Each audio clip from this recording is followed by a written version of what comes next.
Hello everyone, welcome to my YouTube channel the legal lady and I am Preeti Sangwan. हम कर रहे हैं BNS की लेक्चर सीरीज। तो पिछली क्लास में हमने पढ़ना स्टार्ट किया था अबेटमेंट के बारे में। हम आगे चैप्टर 4 पे। अबेटमेंट में हमने बेसिकली कल की क्लास में हम पढ़ रहे थे अबेटमेंट होता क्या है। दूसरा हमने पढ़ा अबेटर कौन कहलाता है, और उस सेक्शन के साथ अबेटर की डेफिनेशन के साथ साथ 5 एक्सप्लेनेशन अटैच थी, जिसमें से 3 हमने ऑलरेडी कवर कर दी। ठीक है। एक्सप्लेनेशन 1 आपकी क्या कहती है? एक्सप्लेनेशन 1 ये कह रही थी कि अगर आप किसी को अबेट करते हो, किस चीज के लिए? इलीगल ओमिशन के लिए। और आप कल को अगर ये डिफेंस लेना चाहो कि मैं अबेटर कैसे हो सकता हूँ, क्योंकि मैं तो उस एक्ट को करने के लिए बाउंड ही नहीं था, तो एक्सप्लेनेशन 1 कहती है कि even if you are not bound to do that act legally, आप तो बाउंड नहीं है लीगली उस एक्ट को करने के लिए, लेकिन जिसको अबेट कर रहे हैं वो लीगली बाउंड था उस एक्ट को करने के लिए, और आपने उसको अबेट करके अगर उससे इलीगल ओमिशन करवाया है तो आप अबेटमेंट ऑफ ऑफेंस के लिए लायबल रहेंगे। ठीक है। ये हमारा एक्सप्लेनेशन 1 था। अब एक्सप्लेनेशन 2 क्या कह रहा था? एक्सप्लेनेशन 2 ये कहती है कि अगर आपने किसी को अबेट किया किसी ऑफेंस के लिए, तो ये जरूरी नहीं है कि उस अबेटमेंट के एवज में वो एक्चुअल में एक्ट कमिट ही हुआ हो। जैसे ही आपने अबेटमेंट की, आपने सामने वाले को इंस्टिगेट किया, कॉन्स्पायर किया, या फिर एडिंग वगैरह में तो क्या होता है कि एक्चुअल में ऑफेंस कमिट हुआ ही होता है। अगर आपने इंस्टिगेट किया किसी को कोई एक्ट करने के लिए, और एक्ट कैसा? जो ऑफेंस है, और सामने वाला, आपने अपना काम कर दिया, जैसे ही आपने उसको अबेट किया है वहीं पे आपकी लायबिलिटी क्रिएट हो जाती है। अब उसके बाद वो एक्ट एक्चुअल में कमिट होता है या नहीं होता, ये चीज सिर्फ पनिशमेंट पे फर्क डालेगी। आपकी लायबिलिटी तो रहेगी ही जैसे ही आपने अबेटमेंट करी है। ठीक है। दूसरा वो कहता है कि आपने अबेट किया, एक तो हुआ कि कोई ऑफेंस हुआ ही नहीं, दूसरा ये भी हो सकता है कि जो आप रिक्विजिट इफेक्ट चाह रहे थे वो नहीं आया, तो भी आप ये नहीं कह सकते कि ये एक्ट तो मैंने अबेट ही नहीं किया था, मैंने तो मर्डर अबेट किया था, ये तो ग्रेवियस हर्ट था। तब भी आपकी लायबिलिटी रहेगी, वही पनिशमेंट डिफर करेगी। ठीक है। तो ये आपका एक्सप्लेनेशन 2 कह रही थी। एक्सप्लेनेशन 3 क्या कहती है? एक्सप्लेनेशन 3 ये कहती है कि अगर किसी ने दूसरे पर्सन को अबेट किया और वो लीगली केपेबल नहीं है, यानी कि वो उस इंटेंशन को फ्रेम करने के लिए, उस नॉलेज को होने के लिए वो पर्सन लीगली केपेबल है ही नहीं, यानी वो उसको नहीं पता कि क्या गिल्टी माइंड है, क्या मेंसरिया है, कुछ अच्छा सोचना बुरा सोचना, वो लीगली इनकेपेबल है, कोई बहुत छोटा बच्चा है, कोई अनसाउंड माइंडेड पर्सन है, तो उन केसेस में आप ये कहें कि इसने जो एक्ट किया वो तो ऑफेंस की कैटेगरी में आया ही नहीं, क्योंकि उसको तो डिफेंस मिल रहा है। तो एक्सप्लेनेशन 3 और इवन आपका मेन सेक्शन जो है 46, वो भी यही कह रहा था कि सामने वाले के पास चाहे सेम इंटेंशन और नॉलेज है या नहीं है, या फिर कोई भी इंटेंशन या नॉलेज गिल्टी उसकी नहीं है। क्यों नहीं है? क्योंकि वो लीगली इनकेपेबल है इंटेंशन फ्रेम करने के, लेकिन आपने अगर गिल्टी इंटेंशन से, गिल्टी नॉलेज से ऑब्वियसली उसको अबेट किया है और उससे वो ऑफेंस करवाया है, तो आप अबेटमेंट के लिए लायबल जरूर रहेंगे। ठीक है। ये 3 एक्सप्लेनेशन हमने सेक्शन 46 की कल कवर करी थी। आज हम स्टार्ट करेंगे एक्सप्लेनेशन 4 से। एक्सप्लेनेशन 4 क्या कहती है? देखो, मैंने आपको क्या कहा कि अबेटमेंट किसकी करनी है। हमने जनरल डेफिनेशन पढ़ी थी 45 में कि अबेटमेंट होता क्या है, लेकिन मैंने बताया कि अबेटमेंट अपने आप में कोई ऑफेंस है ही नहीं। अबेटमेंट ऑफेंस कब बनती है? जब किसी ऑफेंस की अबेटमेंट होती है। तो एक तो है आपका मेन ऑफेंस, जो अल्टीमेटली कमिट होना है या हुआ है। ठीक है। दूसरा ऑफेंस क्या है? ये एक्ट क्यों कमिट हुआ? क्योंकि इसकी अबेटमेंट हुई थी। तो ये तो ऑफेंस की कैटेगरी में है ही है, ये तो लायबिलिटी बनाता ही बनाता है। जो अबेटमेंट ऑफ ऑफेंस है वो भी क्या है? ये भी एक ऑफेंस है, तभी तो लायबिलिटी की बात कर रहे हैं। ठीक है। अब अगर कोई किसी की अबेटमेंट को अबेट करता है, तो उसने भी क्या अबेट किया है? ये पूरा एक ऑफेंस है। अगर किसी ने अबेट किया है तो इसने भी किसको अबेट किया? ऑफेंस को, और ये तो मेन ऑफेंस है ही। ठीक है। यानी कहने का मतलब क्या है? ए ने बी को कहा कि तुम सी को कहो कि वो डी को मार दे। ए ने बी को भड़काया, जैसे कि किसी एक पर्सन ने किसी एक लेडी ने कहो, या पर्सन ने, किसी ने भी किसी एक लेडी को कहा कि तुम अपने हस्बैंड को कहो कि उसने तुम्हें गाली दी थी, उसका बदला ले। ठीक है। अब कहा किसने है, एक्स ने। किसको कहा है, एक लेडी को, वाई को, कि वो किसको कहे, अपने हस्बैंड को, जेड को, वो किसको मार दे, ए को। एक्स ने क्या किया, अबेटमेंट ऑफ अबेटमेंट। वाई ने क्या किया, जेड को अबेट किया, और जेड ने क्या किया, ऑफेंस कमिट कर दिया। तो क्या एक्स की कोई लायबिलिटी नहीं है, क्योंकि उसने भी तो ऑफेंस के अबेटमेंट करी है, क्योंकि abetment of an offence is an offence. ठीक है, तो ये चेन चाहे कितनी भी लंबी हो जाए, कि यू ने कहा था, फिर उसने कहा वी को कहो, वी ने कहा डब्ल्यू को कहो, डब्ल्यू ने कहा एक्स को कहो, ये चेन कितनी भी लंबी हो जाए, ये सारे पर्सन क्या कर रहे हैं, ऑफेंस कर रहे हैं। ठीक है, क्योंकि abetment of an offence is itself an offence. और अगर उसको एक ब्रॉडली देखें तो फिर उसकी कोई अबेट कर रहा है तो वो भी तो एक ऑफेंस की अबेटमेंट कर रहा है। ठीक है, तो एक्सप्लेनेशन 4 यही कहती है आपकी कि the abetment of an offence क्या कहलाता है, ऑफेंस बन गया। एक तो ऑफेंस है ही है मेन, लेकिन अगर अबेटमेंट ऑफ ऑफेंस होती है तो वो भी ऑफेंस है। तो अगर कोई इस ऑफेंस को अबेट करता है तो वो भी क्या है, ऑफेंस है। यानी कि ये चेन कितनी भी लंबी हो सकती है, ये सारे पर्सन जिनके एवज में जो अल्टीमेटली ऑफेंस पे जाके टिक रहे हैं, तो किसके लिए लायबल है, अबेटमेंट के लिए लायबल है। ये आपकी एक्सप्लेनेशन 4 बताती है।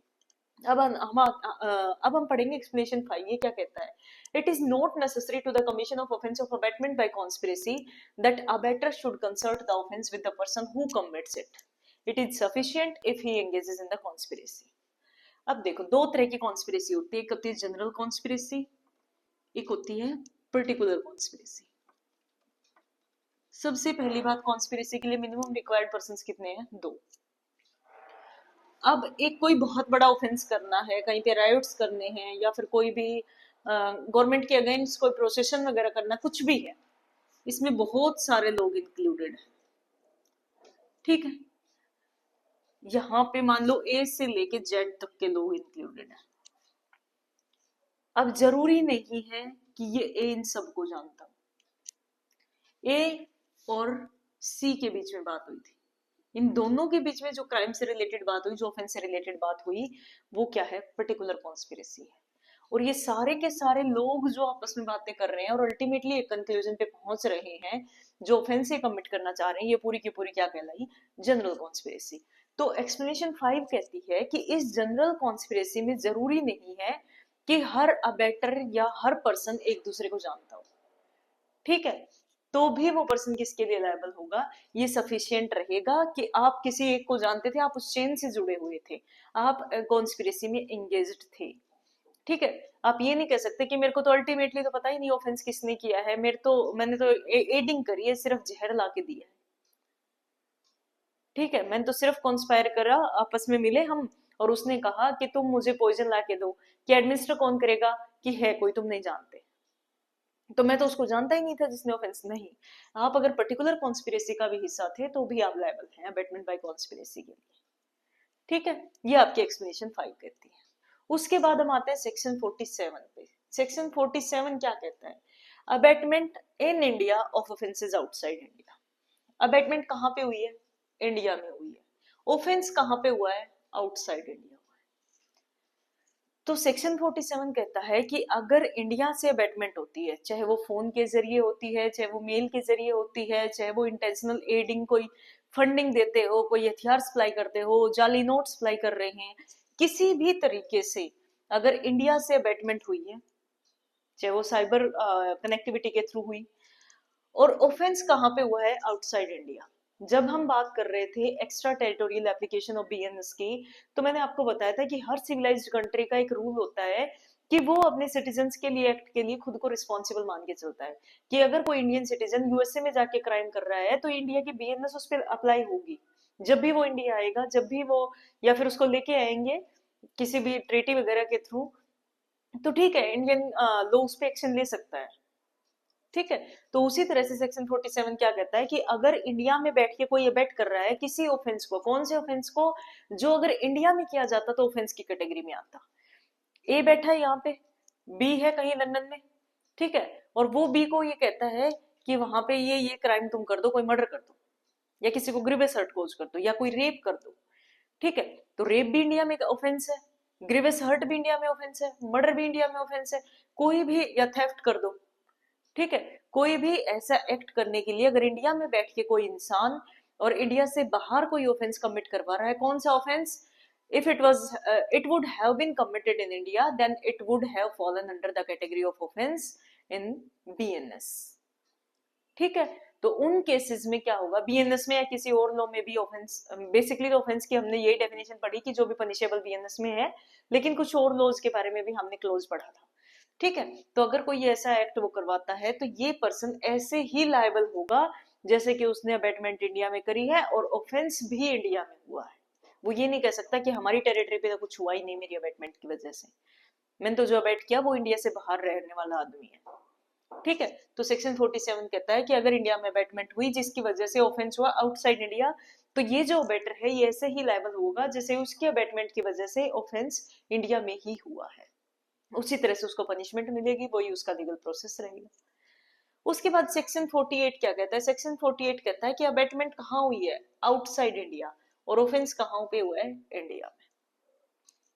ठीक है, वही याद करो बीएनएस में हमने ये पढ़ा था कि अगर कोई आउट फॉरेनर आता है यहाँ पे और इंडिया की टेरिटरी पे आके कोई क्राइम कर देता है, ठीक है, तो हम क्या मान के चलेंगे कि उसने, ठीक है, हमारी टेरिटरी पे क्राइम किया, बीएनएस उस पे अप्लाई हो जाएगा। तो वहीं से अगर हम एनालिसिस ड्रा करें तो ये कहता है कि अबेटमेंट भले ही आउटसाइड इंडिया से हुई है, ठीक है, अबेटमेंट आउटसाइड इंडिया हुई है, ऑफेंस कहाँ पे हुआ है, इंडिया में, ये बीएनएस की नजर में क्या है, ऑफेंडर है जो आउटसाइड इंडिया से अबेट कर रहा है। अब अगर बाई चांस उसको इंडिया लाया जाए एक्स्ट्राडिशन के थ्रू या किसी भी तरह से, तो उस पे इंडियन अपना काम कर सकता है, अबेटमेंट के लिए वो लायबल रहेगा इंडिया में। क्लियर है, तो अबेटमेंट इंडिया में हुई, ऑफेंस बाहर हुआ, अबेटमेंट बाहर हुई, ऑफेंस इंडिया में हुआ, दोनों ही केस में अबेटर इंडिया में लायबल हो सकता है। क्लियर है, ये आपका सेक्शन 47 और 48 बात कर रहे थे। उसके बाद हम आते हैं सेक्शन 49 पे। सेक्शन 49 क्या कहता है, punishment of abetment if act abetted is committed in consequence. देखो, अबेटमेंट का ऑफेंस मैंने बताया कि वहीं पे कंप्लीट हो जाता है जहां पे आपने अबेट किया। अब जरूरी नहीं है जो एक्ट अबेट किया गया वो कमिट हुआ ही हो, अबेटर तो तब भी लायबल है। ठीक है, अब सेक्शन 49 बात करता है उस केस में पनिशमेंट की जहां पे एक्चुअल में वो एक्ट भी कमिट हो जाता है। क्यों हो जाता है, आपके अबेटमेंट की वजह से। तो ये कह रहा है कि अगर कोई एक्ट जो अबेट किया गया कमिट हो जाता है, ठीक है, और कमिट भी कैसे हुआ है, in consequence of abetment commit हुआ है, वो खुद से नहीं करता लेकिन आपने उसको इंस्टिगेट किया, आपने उसको इंटेंशनली एड किया, आपने उसको कॉन्स्पिरेसी में एंगेज किया है। ठीक है, तो मतलब अबेटमेंट में हम मान के चलेंगे जब भी वर्ड अबेटमेंट यूज हो रहा है तो तीनों ही हमने पार्ट इसके लेके चलने की, कोई भी एक तरीका अपनाया जा सकता है जो सेक्शन 45 में दिया हुआ है। तो ये कहता है कि अगर वो एक्ट एक्चुअल में कमिट हो जाता है इन कॉन्सिक्वेंस ऑफ अबेटमेंट, तो कई जगह पे आप देखेंगे कि अबेटमेंट की स्पेसिफिकली पनिशमेंट दे रखी है, जैसे अबेटमेंट ऑफ सुसाइड। ठीक है, तो उन केसेस में तो जहां पे आपका ऑफेंस ये अलग से बना दिया अबेटमेंट ऑफ सुसाइड का, तो वहां पे पनिशमेंट विधि हुई होती है। लेकिन ये कहता है कि अगर कोई एक्सप्रेसली मेंशन ही नहीं किया हुआ कि ऑफेंस की, तो ठीक है, आपने सजा दे रखी है कि इस केस में 3 साल है, इस केस में 7 साल तक जा सकती है, इस केस में 10 साल तक जा सकती है, और अबेटमेंट के बारे में कुछ नहीं लिखा हुआ, तो सेक्शन 49 ये कहता है जो अबेटर है उसको भी सेम पनिशमेंट मिलेगी जो प्रोवाइड कर रखी है ऑफेंस के लिए। ठीक है, यानी कि जितना जो कमिट करने वाला जो ऑफेंडर है उसके लिए जो प्रिस्क्राइब्ड पनिशमेंट है वही सेम पनिशमेंट कहलाएगी, किसकी, वही सेम पनिशमेंट दी जा सकती है अबेटर को। ठीक है, कब दी जा सकती है, जब जो मेन ऑफेंस हुआ है वो अबेटमेंट की वजह से हुआ हो, प्लस कोई एक्सप्रेस प्रोविजन उस सजा के लिए नहीं दिया हुआ, तो ऐसा तो है नहीं कि उसको निर्दोष बता देंगे, क्यों, कि उसके लिए सजा नहीं दी हुई, तो सेक्शन 49 कहता है उसको भी उतनी सजा मिलेगी जितनी मेन ऑफेंडर को मिल रही है। ठीक है, एक्सप्लेनेशन क्या कहती है, हमने पढ़ा यहाँ पे इन कॉन्सिक्वेंस ऑफ अबेटमेंट, तो एक्सप्लेनेशन कुछ नहीं कह रही, जस्ट ये कह रही है कि अबेटमेंट का मतलब क्या है कि या तो इंस्टिगेशन से हुआ हो, या फिर कॉन्स्पिरेसी से हुआ हो, या फिर विद एड, जो क्राइम कमिट हुआ है अल्टीमेटली जो ऑफेंस हुआ है वो इन कॉन्सिक्वेंस ऑफ अबेटमेंट होना चाहिए, और अबेटमेंट का मतलब ये तीनों ही क्लॉजेस में से किसी एक के या दो के जरिए हो सकता है। ठीक है, तो सेक्शन 49 आपका पनिशमेंट के बारे में बात करता है उन केसेस में जिसमें एक्चुअल में ऑफेंस कमिट हो गया है। उसके बाद हम आते हैं सेक्शन 50 पे। सेक्शन 50 क्या कहता है, punishment of abetment, the person abetted does act with different intention from that of abettor. देखो, जब हमने पढ़ा सेक्शन 46 तो मेन क्लोज भी यही कह रहा था, और जो थर्ड एक्सप्लेनेशन है वो भी यही कह रही थी कि जरूरी नहीं है जब सामने वाले ने आपने अबेटमेंट आपके अबेटमेंट के कॉन्सिक्वेंस में कोई एक्ट किया तो वो सेम इंटेंशन या नॉलेज से किया हो सकता है वो इंटेंशन फ्रेम ही नहीं कर पा रहा, जैसे हमने एग्जाम्पल लिया अनसाउंड माइंडेड पर्सन का, जैसे हमने एग्जाम्पल लिया 5-6 साल के बच्चे का। ठीक है, तो उन केसेस में उसकी वो इंटेंशन है ही नहीं, या फिर वो मिस रिप्रेजेंटेड है, उसको फैक्ट्स आपने क्लियरली बताए ही नहीं तो उसने कर दिया वो काम। ठीक है, ऑफेंस तो हो गया, लेकिन आप ये नहीं कह सकते कि उसने जो किया वो ऑफेंस ही नहीं है, तो मेरी अबेटमेंट ऑफ ऑफेंस के लिए मुझे कैसे लायबल करते हो? क्योंकि यहाँ पे हम जो जिस ऑफेंस की बात कर रहे हैं वो क्या ऑफेंस है? Abetment of offence. तो वो कह रहा है ये ऑफेंस तो बन ही नहीं रहा जिसको मैंने अबेटमेंट किया है। क्यों नहीं बन रहा? क्योंकि सामने वाला तो अनसाउंड माइंड पर्सन है, उसको तो डिफेंस मिलेगा जनरल एक्सेप्शन में। तो सेक्शन 49 बात करता है पनिशमेंट के बारे में। ये बात तो हम पहले भी पढ़ चुके हैं कि अबेटर तो लायबल रहेगा, ये हमने मेन सेक्शन 46 में भी पढ़ी, फिर उसके एक्सप्लेनेशन 3 में भी पढ़ी। अब यहाँ पे कह रहा है कि अगर ऐसी कोई सिचुएशन है तो पनिशमेंट का क्या रहेगा? वो बच्चा तो निकल गया, वो अनसाउंड माइंडेड पर्सन तो निकल गया पनिशमेंट से बाहर। तो ये कहता है कि ऐसे उसको सजा मिलेगी जितनी ऑफेंस के लिए प्रोवाइडेड है। अगर वो एक्ट किसी नॉर्मल पर्सन ने किया हो जो लीगली केपेबल होता, सेम नॉलेज फ्रेम कर सकता, सेम इंटेंशन फ्रेम कर सकता, अगर उसने वो ऑफेंस किया होता, यानी कि ऑफेंस के लिए जो प्रोवाइडेड पनिशमेंट है वो अबेटर को दी जा सकती है, भले ही जिसने एक्चुअल जो मेन ऑफेंडर था वो तो जनरल एक्सेप्शन लग जाने की वजह से या किसी भी रीजन से उसको तो सजा नहीं मिली।